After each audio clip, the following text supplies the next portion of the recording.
राजनीतिक विरोधियों पर आते हैं। इस चुनाव ने उद्धव ठाकरे को कहां पर खड़ा किया है? शरद पवार, मुझे याद है उस इंटरव्यू में चुनाव के पहले आप उस दिन भी मुझे कह रहे थे कि उनका कद महाराष्ट्र की पॉलिटिक्स में बहुत बड़ा, आप लोग उन पर सीधा अटैक करने से बच रहे थे।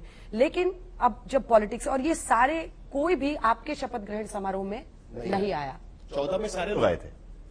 नहीं, मैंने मतलब एकदम नहीं, मैंने सबसे फोन पे बात की थी। मैंने शरद पवार जी को फोन किया। क्या कहा उन्होंने? शरद पवार जी ने कहा कि उन्होंने मुझे बधाई दी। उन्होंने कहा विपक्षी रूप में आपको पूरा सहकार्य देंगे। उन्होंने कहा कि चूंकि संसद चल रही है तो इसलिए मैं नहीं आ पाऊंगा। मैंने उद्धव ठाकरे जी को भी फोन किया था। उद्धव ठाकरे जी ने भी मुझे बधाई दी। इस बार फोन उठाया? हाँ, फोन उठाया, मेरे से बातचीत की। उन्होंने भी बधाई दी। उन्होंने भी कहा कि जो हम सहकार्य कर सकते करेंगे, और मुझसे भी अपेक्षा व्यक्त की कि हम लोग भी उनसे सहकार्य करें। मैंने कहा बिल्कुल हम करेंगे। मैंने सुशील कुमार शिंदे जी को फोन किया, हमारे पूर्व मुख्यमंत्री है। सुशील कुमार शिंदे जी ने कहा कि मैं दिल्ली आया हूं इसलिए शायद नहीं आ पाऊंगा, लेकिन उन्होंने भी मुझे बधाई दी। मैंने पृथ्वीराज चौहान जी को फोन किया, पृथ्वीराज चौहान जी ने भी मुझे बधाई दी। पृथ्वीराज चौहान जी ने कहा कि कराड़ में कोई कार्यक्रम उन्होंने लिया हुआ है, वो नहीं आ पाएंगे। तो सबसे बातचीत हुई और सबसे अच्छी बातचीत हुई और सबने बधाई दी मुझे। पर आए क्यों नहीं? क्या लगता है क्यों नहीं आए? कड़वाहट हो गई है? नहीं, इतनी कड़वाहट है ऐसा तो मुझे नहीं लगता, लेकिन कई बार ये होता है, लोग आते हैं नहीं आते। मैं गया था, मैं गया था 2019 आप 19 में आप गए थे, मैं गया था। 14 में जब आपका शपथ ग्रहण हुआ तब भी सारे लोग आए हुए थे। आए थे। इसी बार देखा हमने कि कोई भी विपक्षी पार्टी से कोई नहीं आया। आते तो हमको बहुत ज्यादा खुशी होती। क्या विपक्ष का नेता बनने देंगे इस बार?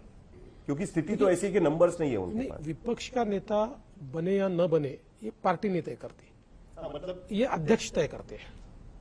विधानसभा के नए अध्यक्ष पूरी परिस्थिति का आकलन करके इसका निर्णय लेंगे। अगर वो कहते कि विपक्ष का नेता बनाना है तो हम मना नहीं करेंगे, आप अलाउ करेंगे? हम अलाउ करेंगे। एक और एक इंटरेस्टिंग बात है कि 14 में जब आपने शपथ ली थी तब आपके बहुत ज्यादा सीनियर सहयोगी आपके साथ में शपथ ले रहे थे।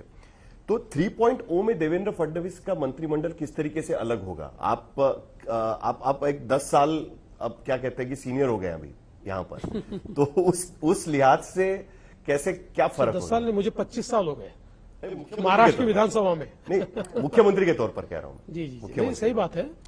मुझे ऐसा लगता है कि एक मिक्स होगा, अनुभवी लोग और नए लोग, इनका एक मिक्स तैयार करने की कोशिश करेंगे हम लोग। नेता विपक्ष की बात अभी हो रही थी, तो वहीं से राज्यसभा पर आते हैं, क्योंकि 2026 में 7 सांसद रिटायर होंगे, 3 एनडीए के और 4 उधर, जिसमें शरद पवार भी हैं, प्रियंका चतुर्वेदी भी हैं, रजनी पाटिल भी हैं, फौजिया खान भी हैं। और अब नौबत ऐसी आ जाएगी इन नतीजों के बाद कि एक ही उस तरफ से जीत पाएगा। वो भी मुश्किल से। बिल्कुल सही बात है। ये अब पॉलिटिक्स में कभी कभी ऐसा होता है, नंबर्स ऐसे आ जाते हैं, तो लोगों ने हमको, जब उनके पास नंबर थे तब भी आपने जीतने नहीं दिया था। अब तो नंबर नहीं है। फडणवीस जी को सबको निपटाना आता है, ये बात सही है क्या? धीरे धीरे पहले पूरा फील्ड बिछाते हैं, कहाँ पे कौन सा कैच ले आउट करने के लिए कहाँ खड़ा करना है, फिर धीरे धीरे धीरे सब्र के साथ। देखिए हमारे यहाँ आपको पता है शिरडी में साईं बाबा है, और साईं बाबा का मंत्र क्या है? श्रद्धा और सबूरी। सबूरी का मतलब है सब्र। तो ये दोनों चीजों मैं राजनीति में अमल में लाता हूं। जिसको निपटना है वो निपट जाता है, मैं किसी को निपटाने की ताकत नहीं रखता। खत्म हो गया ना अभी नहीं, अब तो ज्यादा सब्र रखना पड़ता है। ये तो ऐसी कुर्सी है कि जिस पर पेशेंस ये सबसे बड़ा वर्च्यू है। एक बार जल्दी से दो जो सबसे कंटेंशियस इश्यूज थे जिस पर आपको चुनाव में घेरा गया उस पर आते हैं कि सारी यहां से कंपनियां गुजरात जा रही हैं, फॉक्सकॉन और टाटा एयरबस को लेकर, और धारावी, जिसकी वजह से अडानी और वो पूरा जो मतलब आप लोगों के इर्द गिर्द आप लोगों को घेरा गया जिन आरोपों पर। अब जबकि आप सीएम बने हैं, अथॉरिटेटिवली दोनों मुद्दों पर आपका क्या जवाब है? ये पहला तो उस समय भी ये कैसा फेक नैरेटिव है ये हमने बता दिया था। सबसे ज्यादा इन्वेस्टमेंट महाराष्ट्र में ही आ रहा है, और पहले क्वार्टर में तो जो एफडीआई आता है 52% देश का महाराष्ट्र में आया। और मैं कल ही बैठा था और हम लोग सारा जायजा ले रहे थे, तो पहले 6 मंथ्स में अगर लास्ट ईयर से हम कंपेयर करें, लास्ट ईयर हमारे यहाँ जितना एफडीआई आया उसका 90% एफडीआई पहले 6 महीनों में आ गया है। तो इतने बड़े पैमाने पर महाराष्ट्र में आज टोयोटा महाराष्ट्र में आई है। आप नाम ले लीजिए कोई भी ऑटोमोबाइल कंपनी का, वो सब महाराष्ट्र में आए हुए हैं और कर्नाटक छोड़कर आए हैं। तो मुझे लगता है कि कई बार मुझे गुजरात की जो सरकार है ना, तो ऐसा लगता है कि कितनी भाग्यशाली सरकार है कि महाराष्ट्र में इनको एम्बेसडर्स मिल गए, क्योंकि हमारा जो विपक्ष है इनको तो गुजरात का एडवर्टीजमेंट करने की जरूरत ही नहीं है। हमारा विपक्ष ही रोज एडवर्टीजमेंट करता है, गुजरात जा रहे हैं, गुजरात जा रहे हैं, गुजरात अच्छा है, गुजरात जा रहे हैं। अरे भाई, कभी तो आप कन्विक्शन के साथ कहो महाराष्ट्र है 52% हमने लाया है, हमारे यहां पर सबसे ज्यादा निवेश आता है। नहीं कहते, शर्म आती है इनको कहने में। इसलिए मैं कहता हूं कल भी नंबर 1 हम थे, आज भी नंबर 1 हम है, कल भी नंबर 1 हम ही रहेंगे। धारावी रीसेटलमेंट, ठीक है, धारावी का जो काम है हम निश्चित रूप से करेंगे। कांग्रेस, उबाठा और शरद पवार जी की पार्टी, शरद पवार जी की पार्टी का उसको एक प्रकार से समर्थन है। ये दोनों पार्टियां कभी चाहती नहीं है कि धारावी का विकास हो, क्योंकि इनकी वोट बैंक वहां बसती है। उनको ये लगता है कि अगर यहां का विकास हुआ तो ये वोट बैंक समाप्त हो जाएगी, शायद ये वोट बैंक हमारे साथ आएगी। हमने ये फैसला कर लिया है, हम करके रहेंगे। धारावी के एक एक आदमी को नया घर मिलेगा या नहीं मिलेगा। लेकिन उनका विरोध अदानी को लेकर है, धारावी रीडेवलपमेंट को, तो इस मुद्दे को लेकर, क्योंकि उन्होंने तो घोषणा की थी कि अगर हम सरकार बनाएंगे तो हटा देंगे। राहुल गांधी खड़े हुए थे, तिजोरी सेफ है। अब उनका प्रॉब्लम है, उनको सेफ का अर्थ वही समझता है। राहुल गांधी को सेफ का अर्थ सुरक्षा नहीं समझता, उनको सेफ ही तिजोरी समझती है, उनको तिजोरी की भाषा ध्यान में आती है। लेकिन मैं वापिस आपको कहना चाहता हूं, इसका रीडेवलपमेंट तो मैंने शुरू किया, मैं मुख्यमंत्री था उस समय, हमने इसका टेंडर दिया था। अडानी जी तो नहीं थे, किसी और को दिया था। उद्धव जी की सरकार आई, उन्होंने उस टेंडर को रद्द किया। नए टेंडर की सारी कंडीशंस उद्धव जी की सरकार ने मंजूर की, सारी।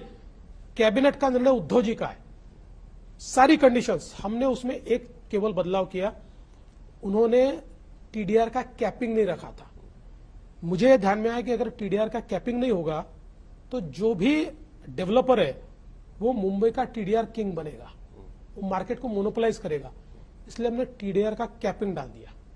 बाकी सारी कंडीशंस ये उद्धव ठाकरे जी की सरकार ने मंजूर की, उसके ऊपर टेंडर आया। लेकिन अब वो कहीं भी टीडीआर बेच सकते हैं ना पूरे मुंबई में, पहले जैसा नहीं रहा ना कि भाई उसी इलाके में बेच सकते हैं या नहीं। ऐसा पहले वो भी तो चेंज हो गया। नहीं, वो हमने चेंज नहीं किया, ओरिजिनल कंडीशन में। इससे पहले केवल नॉर्थवर्ड टीडीआर बेचा जा सकता था। उद्धव जी की सरकार ने निर्णय किया कि साउथवर्ड भी बेचा जाएगा, लेकिन उन्होंने उसके ऊपर कैप नहीं डाली। तो उससे होता क्या कि टीडीआर का मार्केट उनके हाथ में चला जाता और कोई भी कीमत पर वो बेचते। हमने नियम कर दिया, इसकी कैपिंग होगी 90% ऑफ द मार्केट रेट से ऊपर वो जा नहीं सकते। मार्केट रेट से 90% के नीचे उनको बेचना पड़ेगा। सारे के सारे जो धारावी वासी है उनका सेटलमेंट वही होगा, सबका सेटलमेंट हम देखिए कहां बना देखिए ऐसा है, जितने धारावी के एलिजिबल लोग हैं 2011 से पहले जो धारावी में रहने को आए, चाहे वो रहवास वाले हो या बिजनेस वाले हो, सबका रिसेटलमेंट हम वहां करेंगे। 2011 के बाद के जो लोग हैं वो वैसे पात्र नहीं है, क्योंकि हाईकोर्ट का निर्णय है। लेकिन हमने कहा कि अगर आप उनको कुछ नहीं दोगे तो आप नया धारावी तैयार करोगे, क्योंकि आप उनको अगर निकाल के आप जहां जाना है जाओ तो कहीं ना कहीं तो जाकर बसेंगे। इसलिए फिर हमने उसमें एक मार्ग निकाला। हमने कहा उनको परमानेंट घर तो नहीं दे सकते, हम उनको रेंटल हाउसिंग देंगे और 12 साल तक वो रेंटल हाउसिंग में रहने के बाद उसके मालिक बन सकते हैं। ऐसा उसमें से हमने मार्ग निकाला। तो जिनको हम रेंटल हाउसिंग देंगे उनको वहां देना चाहिए, ऐसा कोई उसका कंपल्शन नहीं है, वो दूसरी जगह भी हम दे सकते हैं। या साल में होने की उम्मीद लग रही है आपको? देखिए, क्योंकि इसका विरोध भी काफी होगा आपको। कम से कम इसको देखिए, ये जनरेशनल जिसको कहते हैं, इस प्रकार के प्रोजेक्ट होते हैं, मिनिमम 7 ईयर्स इसको लगता है, मिनिमम 7 ईयर्स।